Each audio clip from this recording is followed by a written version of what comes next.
Happy birthday. Thank you. Surya. Okay bye. Reenu,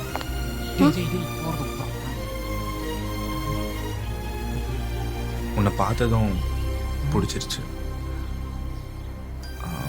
and இந்த ட்ரெஸ்ஸில் பார்க்கறதுக்கு ரொம்ப அழகாக இருக்கு.